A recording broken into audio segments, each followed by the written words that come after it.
Christophe Barbier, remaniement ministériel attendu d'ici mercredi, après la désignation de Christophe Castaner à la tête de La République En Marche. Drôle de phrase prononcée par le ministre de l'économie, Bruno Le Maire, est rapportée par Le Point.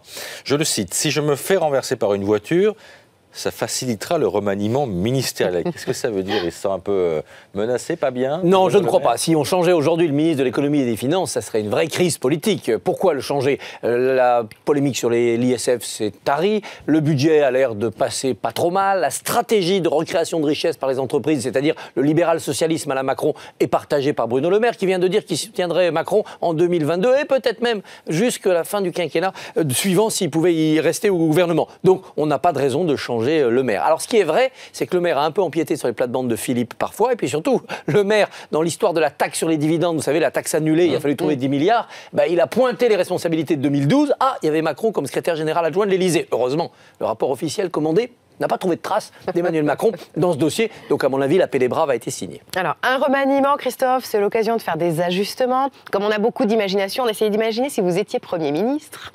Alors, j'ai essayé de vous trouver une place pour tous les deux, c'est pas facile. C'est pas facile parce qu'en fait, je pense ça que... nous intéresse pas.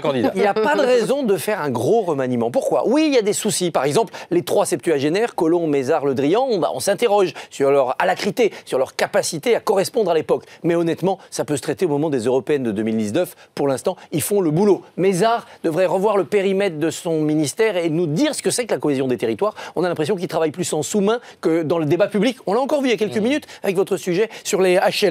Blanquer, qui est la grande réussite de ce gouvernement, je pense que Macron devrait en profiter pour conforter son assise, lui donner vraiment la main sur l'enseignement supérieur et peut-être sur la culture, éducation et culture. Depuis Jack Lang sous Jospin, on n'a pas retenté ce grand ministère, il serait pertinent. Et puis, il y a des secrétaires d'État inconnus qui n'ont pas percé, on le voit, on a des déceptions.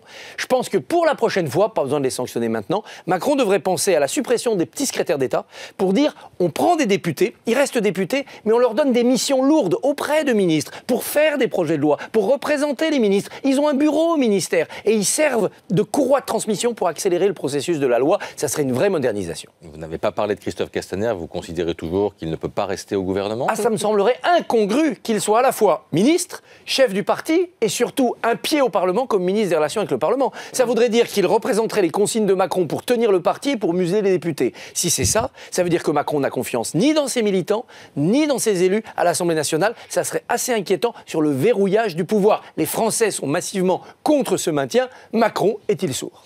Christophe, votre note, je crois que vous n'avez jamais donné une note aussi basse. C'est mon record, 1 sur 20. Gérard Filoche pour le tweet antisémite, clairement antisémite. Macron avec un drapeau nazi, la croix gammée remplacée par le dollar. Jacques Attali, Jacob de Rothschild et puis Patrick Drahi au-dessus, comme s'il manipulait le président. Enfin bref, complètement antisémite. Alors 1 sur 20, parce qu'en plus, Filoche a dit oui, je suis victime d'un complot politique, on veut m'éliminer du PS. Si je lui ai pas mis 0, vous savez, c'est parce qu'il a dit dans tout ça une vérité. Il a dit, je suis con. Salut vous un point.